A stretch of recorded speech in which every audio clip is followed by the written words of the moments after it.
Olá pessoal, boa tarde. Dando continuidade à nossa aula sobre função do segundo grau, agora a gente vai falar um pouquinho sobre o uso das funções de segundo grau, né, em modelos funcionais. Então já foi passado para vocês os slides que a gente já usou no começo, nos outros vídeos.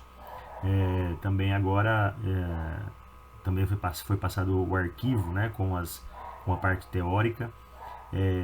Essa continuidade agora, então, se dá ainda com o mesmo exercício, com os mesmos slides, com o mesmo arquivo, e a gente continua usando então e terminando essa parte usando modelos funcionais. Então agora a gente vai pegar a função do segundo grau e nós iremos usar para modelos que a gente usa, né, no nosso cotidiano, ok? Então vamos lá. E usando as funções de segundo grau, tá? Então o exemplo 2.1, que está nos slides e também está aqui na parte teórica, eu estou usando a parte teórica, ele diz o seguinte, ó, o número de saques registrado das 12 às 18 horas em um dia do mês de janeiro numa agência bancária é dada por essa equação: f de t é igual a menos t quadrado mais 30t menos 216. Veja que a única diferença é que em vez de usar x, ele usou t, né? Porque o t representa o tempo, então ele está usando o tempo aí, ele está usando o termo t. Muito bem. E percebam que é uma função do segundo grau, por quê? Porque tem a nossa variável t elevado ao quadrado, função do segundo grau, né? Tem o termo t sozinho, que é assim como seria o x, e o termo independente, que não depende, né, de t, ele é sozinho, ele é solitário.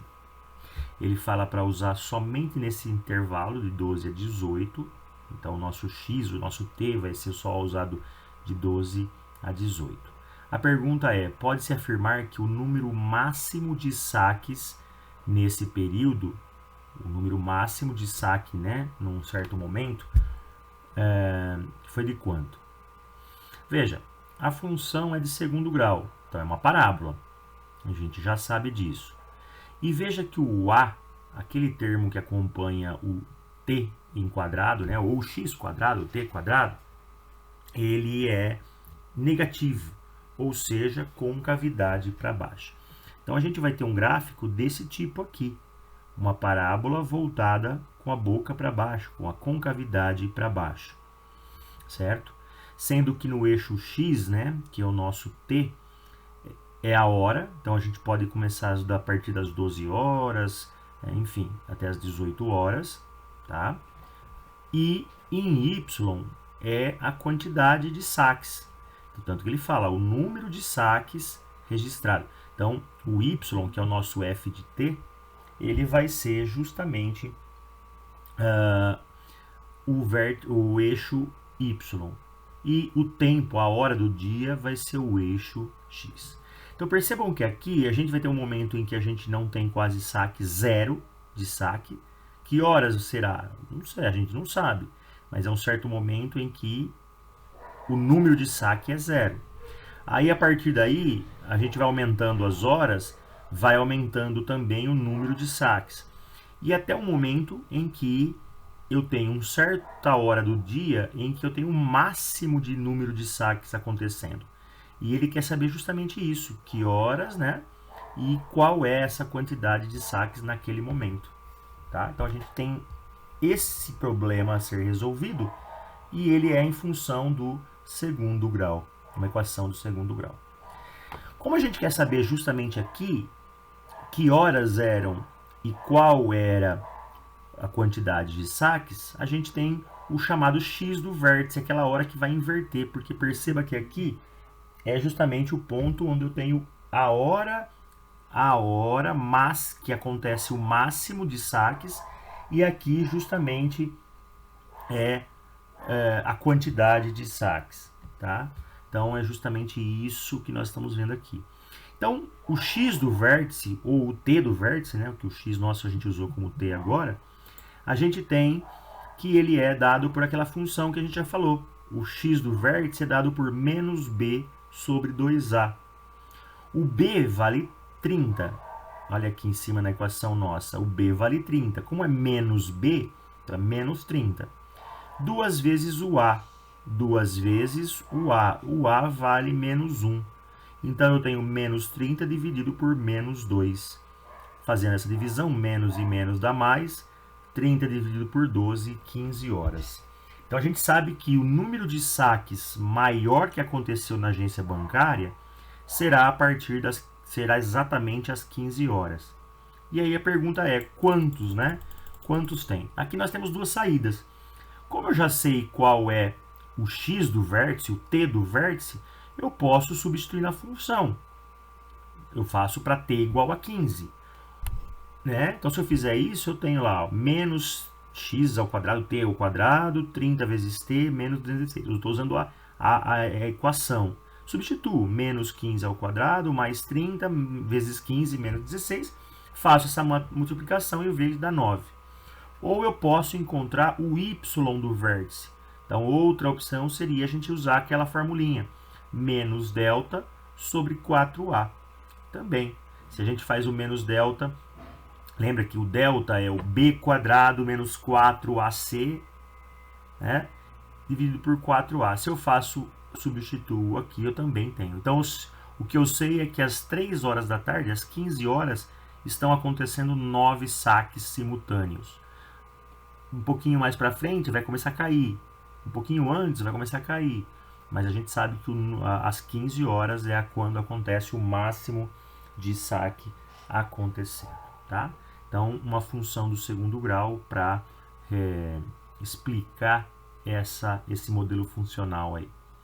Vamos pegar um outro exemplo, o exemplo 2, que ele fala o seguinte: uma agência de viagens vende pacotes turísticos coletivos com destino à Fortaleza. Aqui é bastante atenção agora, porque a gente vai com ela, vamos ter que montar a equação do segundo grau. Tá? Vamos lá.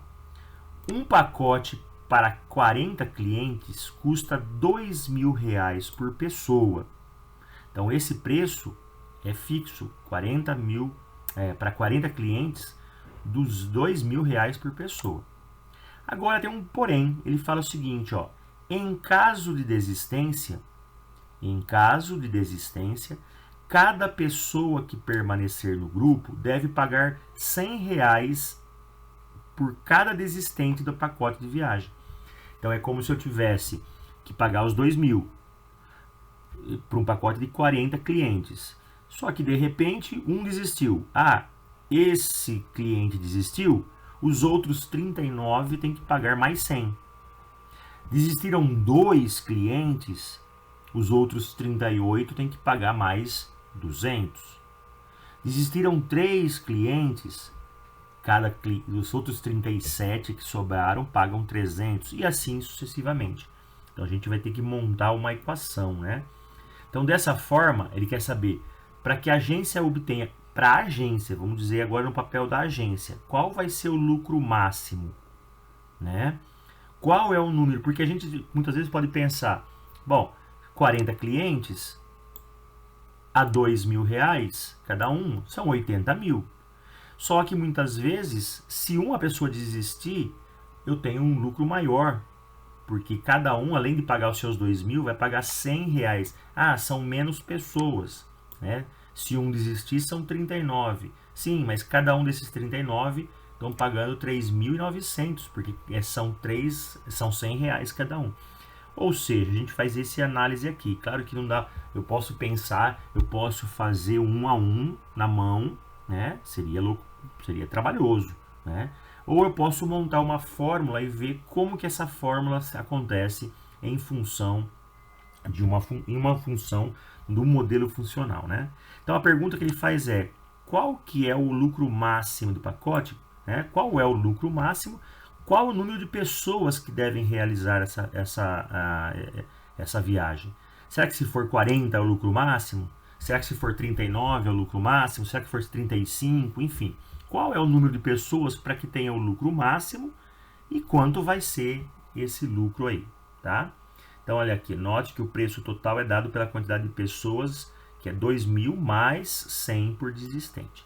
Então, o grande trabalho aqui, a grande dúvida, o grande problema, a maior dificuldade é nós montarmos essa equação, olhar para ler o problema e montar a equação. Mas veja, o custo é o seguinte, x eu vou chamar de número de pessoas. Quantas pessoas estão indo? Então veja, x pessoas estão indo, certo? Cada uma delas, ó, vezes, ela vai pagar 2.000. E mais quanto? Mais 100 reais para cada desistente. Então, por exemplo, se forem 40, se x for exatamente 40, olha aqui, ó, cada um desses 40 vai pagar 2.000, então 40 vezes 2.000, e mais 100 reais para cada desistente. Ou seja, se desistir 0, se está indo 40, é porque eu tenho 0 desistentes. Ou melhor, está indo 40 pessoas. 40 menos 40 é 0, porque 0 desistentes. Óbvio que se tiver 40 pessoas, eu não preciso pagar mais nada, eu só pago os 2.000, né? Então, aqui nessa equação que eu montei, que é o mais complicado realmente, eu tenho a montagem. Então, eu tenho